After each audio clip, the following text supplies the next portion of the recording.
Cloudcast Media.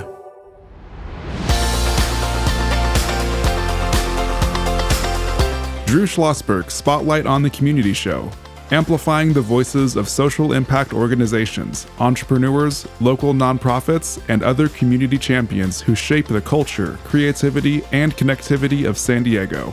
Brought to you by Mission Fed Credit Union, bringing good things to San Diego for over 60 years. Learn more about what is good for you and good for all by visiting www.missionfed.com. I'm Drew Schlosberg with Cloudcast Media. Happy to have back in the studio our friends from Journeys Map. Joining us is Peter Sibley, the CEO, and Erin Tanner, Client Services Consultant. And full disclosure, I've been honored to do some consulting with Journeys Map over the road here. And if you recognize Erin's name, she's one of our producers at our Spotlight on the Community Show as well. She wears many, many hats. Joined by my producer, also is Brandon Joe. He is the CEO and co-founder of Treasure Hacks as well. He is a student at UCSD and is so smart beyond his age over here. Brandon, always great to have you as a co-host. Thank you very much. You're selling me too hard, though. Absolutely not. Go ahead and why don't you give us a start? Yeah, and just like we always start, just fill me in on what's the mission of Journey Map. Well, Journeys, first, thanks for having us on again. Of course. There's so much change that's gone on over the years. I think we first connected back around 2016. 14. 14. Believe it? My goodness. That's going to be our 10th year. And at that time, we were just emerging with a Google-like map to help people navigate learning and their career aspirations. We still have the basic tenets of being able to serve lifelong learning and careers. More recently, and this began through an introduction that Drew made with us with the Cyber Center of Excellence. At that time, it was retired Rear Admiral Ken Slott and his incredible colleague, Lisa Easterly, at the Cyber Center of Excellence here in San Diego, was just emerging.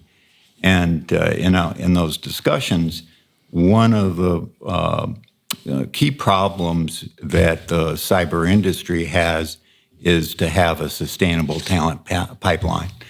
And we began developing a partnership with them and some specific solutions to the cyber industry in 2016-17. That's continued. We've had funding from Cascade, which is a joint partnership of State of California and the Department of Defense. That's emerged in several other areas, Cascade 2 and some other things. But really trying to solve the problem of how do we have a near-term, address the near-term needs of employers to attract qualified applicants for these high-skill, high-paid jobs. In the United States alone, there's over 500,000 open positions today. Worldwide, there's over 2.5 million cybersecurity positions. And unfortunately, even in the years that have gone by, these numbers are increasing, not decreasing. The number of applications and employment opportunities is increasing. The pay is increasing. The risk and reward to our national economy and our regional economy is even greater.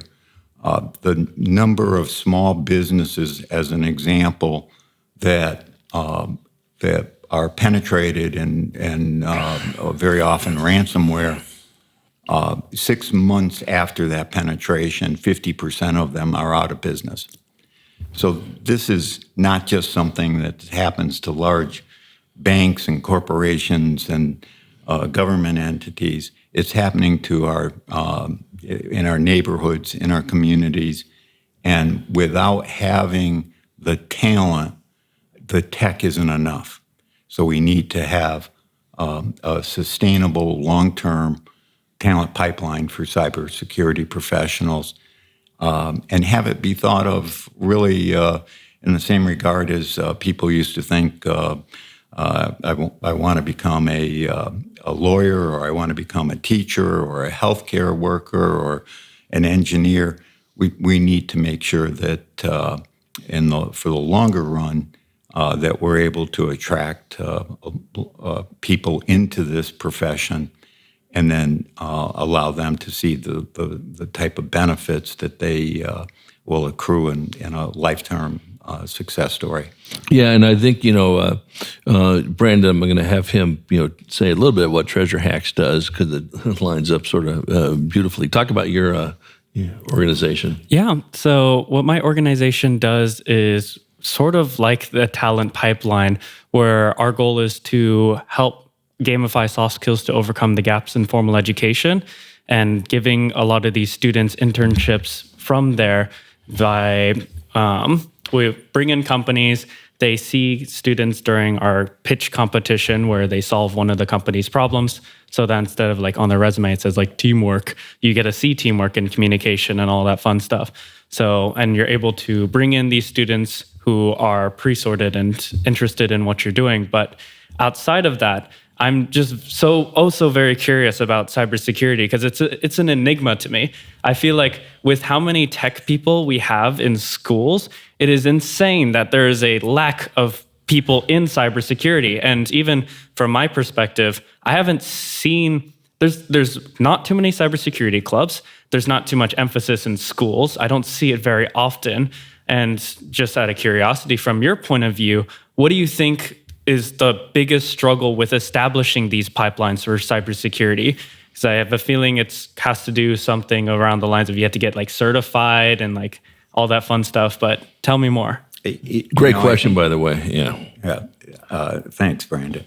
I think that most people think that the certifications themselves are the biggest challenge. And probably in a near-term way, there's ways that we can certainly make the navigation of certifications easier, better, clearer. There's a lot of chaos in that, even though very often you'll see employers requiring it. There's sort of you need to have it, but then what does it mean, even if you do have it? The bigger challenge to me is really around engaging the population, engaging people who otherwise might not be engaged in cybersecurity opportunities, because they come in all forms. We need everyone. We need people that are marketing people. We need people that are able to communicate very well, train, all sorts of different things. So it's not just the high-tech person, but at the same time, there's types of positions in cybersecurity that are well served by people with neurological diversity, that they may not be, they may be on the autism scale. And so we are able to afford inside of this new and emerging industry opportunities for everyone, even people that have classically been underserved. Some of the positions take only a few months to begin to get the skills that are needed. You don't always need a 4-year degree, and that's becoming more and more true as we understand what skills are really needed today to do what. That's interesting, because that makes me imagine, like, there's so many computer science boot camps out there. Yep. Why isn't there one for cybersecurity? Yep. And in addition to that, you mentioned the interdisciplinary nature of cybersecurity, which is so preached as like the future of work, which is something I very much attest to. It's my sales and marketing and computer science background. But in cybersecurity, what does that interdisciplinary how does that benefit these areas? Because I can't fathom marketing and computer or cybersecurity being related. The number one cybersecurity vulnerability is people. So when we come back to that basic, we use technology to try and shore it up and to overcome human tendencies. So multi-factor authorization, for instance, is where you're putting in not only your name, your user ID, and your password, but then you're being questioned again with a code that maybe gets sent to your to your cell phone or an email that comes in. Those are to shore up the fact that we have people who don't really understand how important it is to have their ID and their information secure. It's important in our personal lives. We see people having identity theft at the largest scale that we've ever had in the country and in the world. But when a business happens, so recently, last summer, the MGM was broken into, hacked into, and ransomware. It caused hundreds of millions of dollars of damage because it was not able to be solved quickly or easily, even after paying ransoms and that type of stuff. The cause of that was something that we're seeing more and more. It was a socially engineered break-in. So someone impersonated someone with credentials and got a help desk person to take and give access to an outside person in one spot, but they were then able to leverage that access into many other things. And eventually, they call it dwell time, and it's the length of time between the break-in and when they actually have ransom. Wow. We're chatting with Peter Sibley. He is the CEO of Journeys Map, joined by his colleague Erin Tanner, client services consultant. I'm Drew Schlosberg of Cloudcast Media, listening to another edition of Drew Schlosberg Spotlight on the Community Show. We are the nation's longest running community podcast, now in our 18th year, brought to you by Mission Fed Credit Union for more than 6 decades, doing great things for us folk living in San Diego County, joined by my producer and the CEO and co-founder of Treasure Hacks, Brandon Joe. Brandon, you bring up just some great questions on this. So, Erin, what is your role with Journeys Map? Yeah, as client services, I get to really interact with all kinds of people. The small businesses of San Diego, we have over 900, is that? Cybersecurity businesses, wow. Startups, all of that. So I really get to engage and see what kinds of problems that Journeys Maps can solve for them from the employer standpoint as well as the employee, working with educators, and it's been incredible. Yeah, and with that aspect of it, I know, Peter, when you and I first started working, and I still believe in this, this is such a great opportunity for the students that are in, K-12 situations to explore, here are the different types of jobs that are out there. And if nothing else, just make them aware of it. And I remember when we were first starting to work together, we actually had Encinitas Union School District, the elementary school kids were navigating it very, very well in this area. I still think there's a great space for that as well. But as you had mentioned the introduction to Ken Slatt, and now you folks are killing it, in cybersecurity, working with CCOE. I'll start with you on this, and if Erin, you want to add anything to it, that's great. Artificial intelligence. How is this connected to obviously CCOE and Journeys Map? That artificial intelligence literally is going to change everything. The speed of adoption of artificial intelligence is over 10 to 100 times the speed of social media's adoption. So we're seeing a rate of change that's unprecedented really in human history. The ways that it's going to change are really still unknown, other than that it's going to change the workplace, how we interact with our jobs, how we interact in all of our professional environments.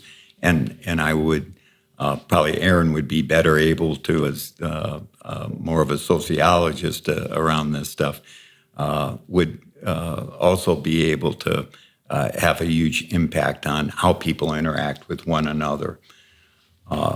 For our part, right now, there's the red team and the blue team. The red team is attacking, so they're cyber attackers.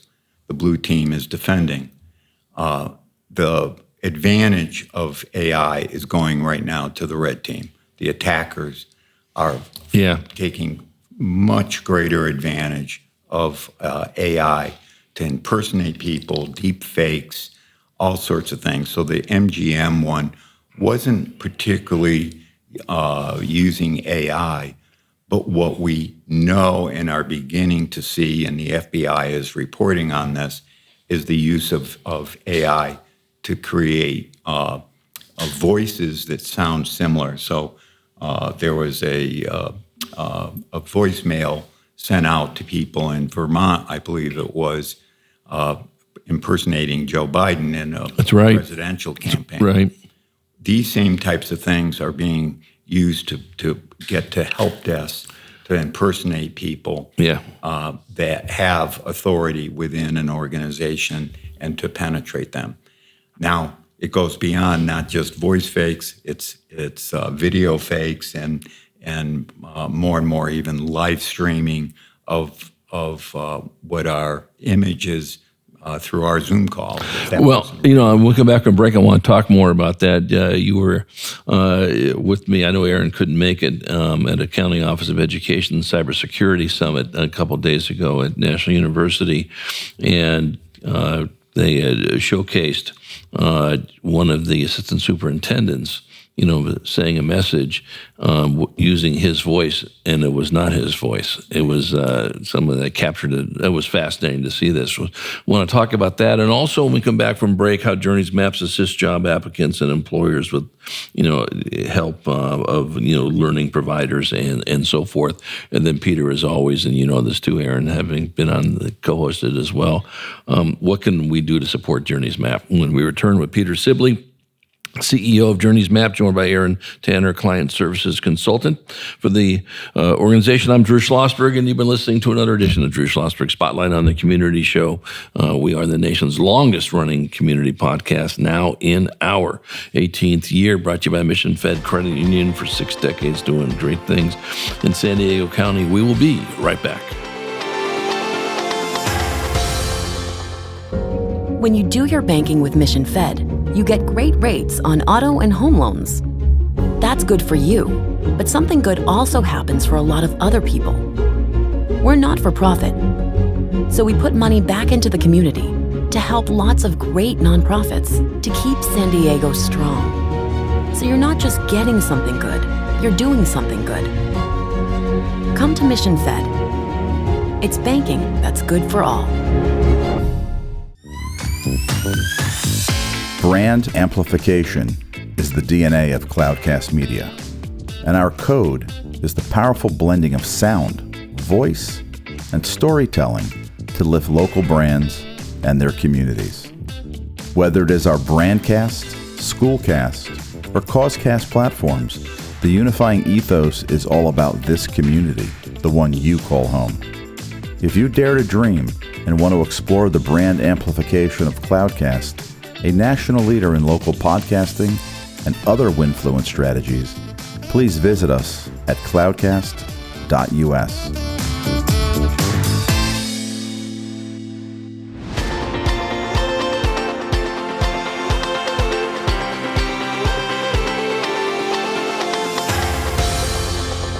I'm Drew Schlosberg of Cloudcast Media, and you're listening to another edition of Drew Schlosberg Spotlight on the Community Show.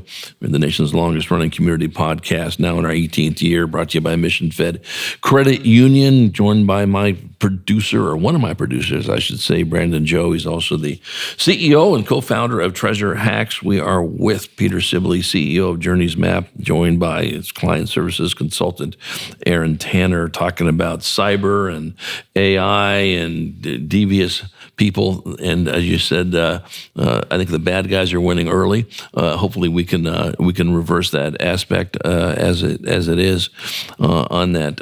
So before I turn it back over to Brandon for some questions here, talk about how you work with job applicants. How do you work with them? And this has evolved over a period of time.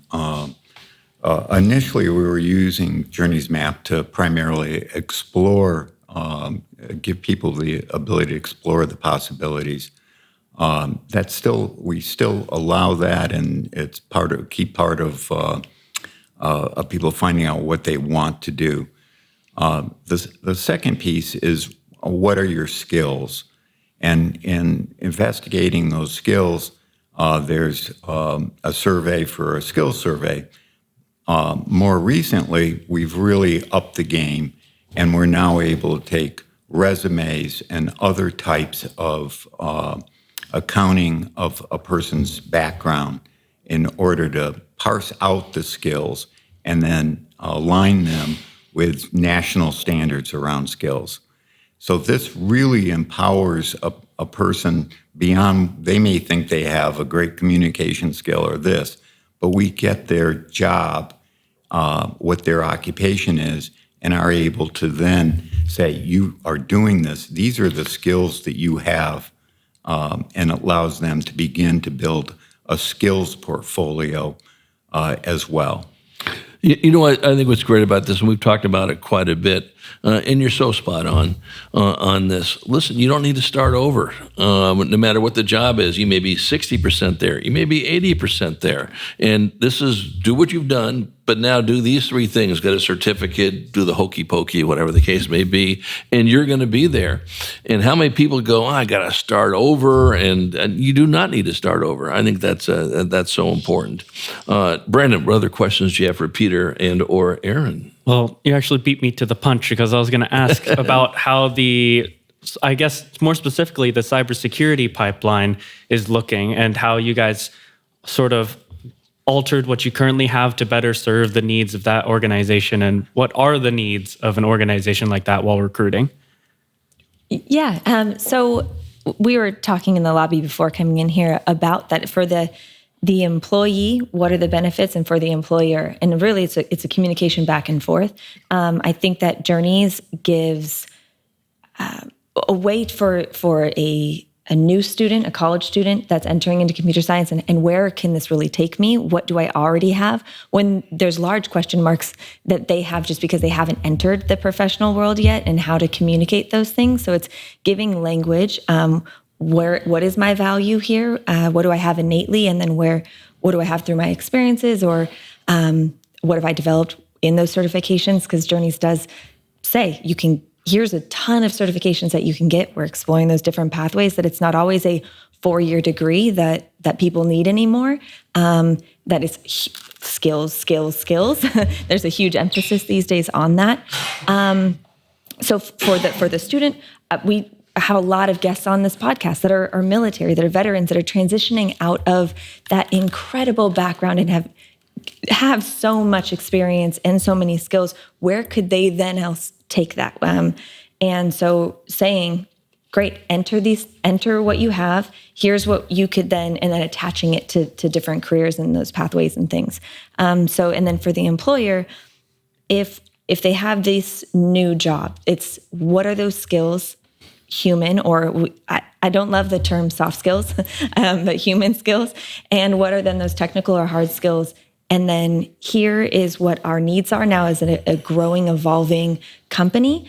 Where are those new jobs? What do we already have in our talent pool? Instead of replacing or a question mark, we're giving, here is your inventory of what you have already within your company. Where could those be developed?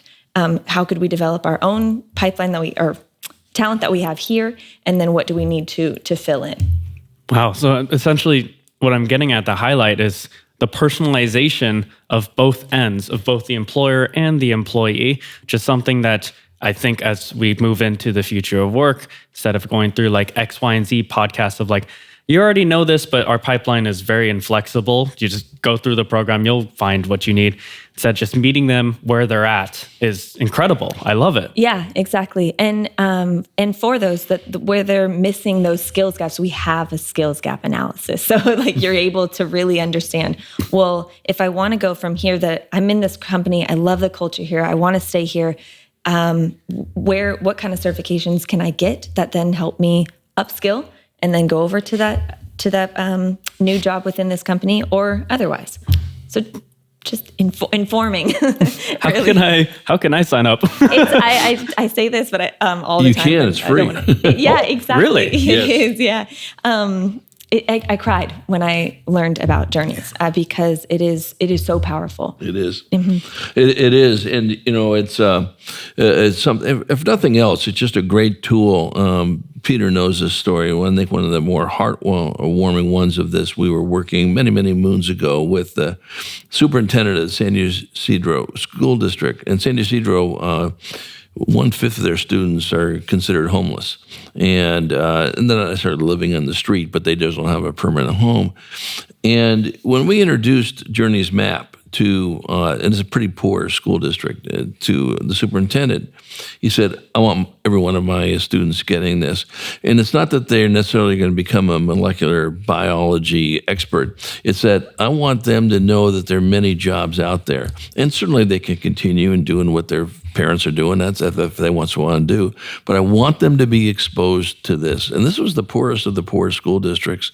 And I think that's what Journeys Map, among other things, just play with it. And what Peter and I found out, we used to crack up at this, it was the adults that were the hindrance. The kids at 8 years old and 9 and 10, I'm going to play with this and have some fun on this. And I think there's some great opportunities, Peter, still with that. What do you think? We just graduated our first 9 students from Community Housing Works, which serves fantastic Section 8 housing people that need that support, and everybody is just really excited about it.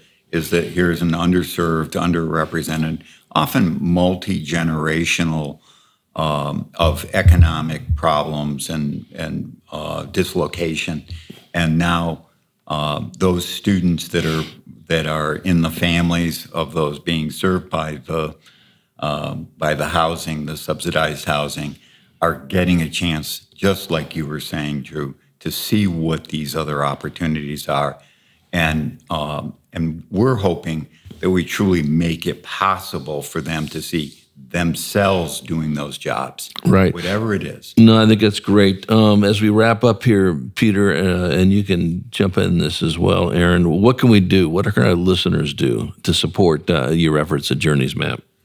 Well, I think first of all, that journeysmap.com, go out to it. Any individual can have free access to the entire program, all of the capabilities. What we do find is that then groups of people want something specific to make it more meaningful to them. And we do personalization around that. Erin leads all of that effort and helps us make sure that we deliver to community organizations, schools, districts, as well as as Erin said, the over 900 cybersecurity firms. We're working with them in order to create a employer anchored opportunity to navigate to jobs at those employers, and we're having a lot of fun doing it. So just go to the website. Go ahead, Erin. Journeysmap.com. You can set up your own account and then share with others. I think a resounding. People always say, "Where was this? Where was this when I was young?" Like it gives 100%. so much, right? They always say that. And we have this richness in all of us, that there's something that we match up to, and if we Drew, as you were saying, as kids, we do these things naturally. We play, and then we go throughout life, and adults tell us, no, that's not going to earn an income, or you can't do this. And then we end up unlearning all those things to get back to the 8-year-old self. And I could have applied this to X, Y, Z, right? Journeys solves that. It gives, through your skills, your natural interests, these things, and then attaches them to so many different, or exposes them to so many different jobs and opportunities out there and where you need it. Yeah, and we didn't talk about it on this show, but Peter, we have in the past, you've been on about the Ryzik, inventory. It's from the Holland scale, and what you do is you find out what the kids are interested in, and what they're interested in third grade will be different than halfway through third grade and different than fourth, fifth, and all that. But the bottom line is then you can align those types of interests with what the jobs are out there, and it could change on this. And I think we were just having some folks on earlier in our shows today talking about, heaven forbid, you actually focus on what the kids are interested in. Peter, you and I have had this conversation incessantly since we met in many years before 2014, but when I started working for you. And it was, it's just mind-numbing when you find out that, serious?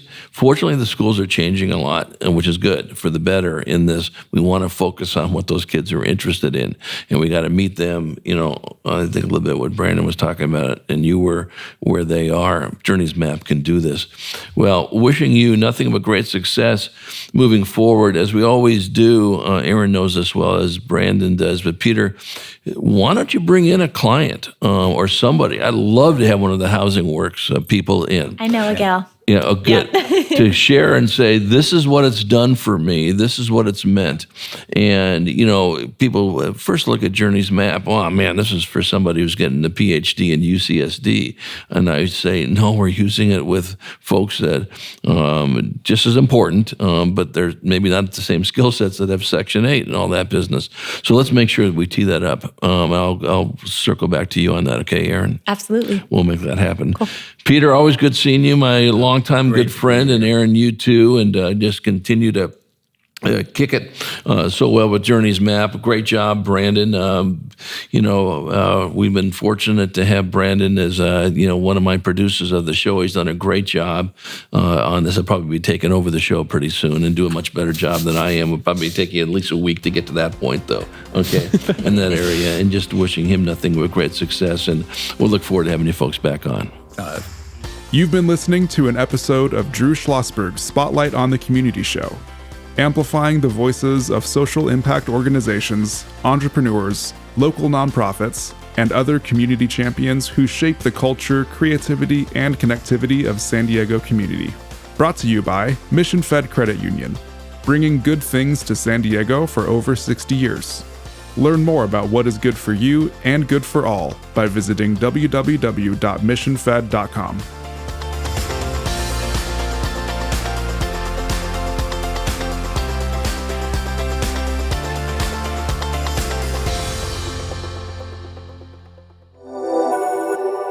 Cloudcast Media.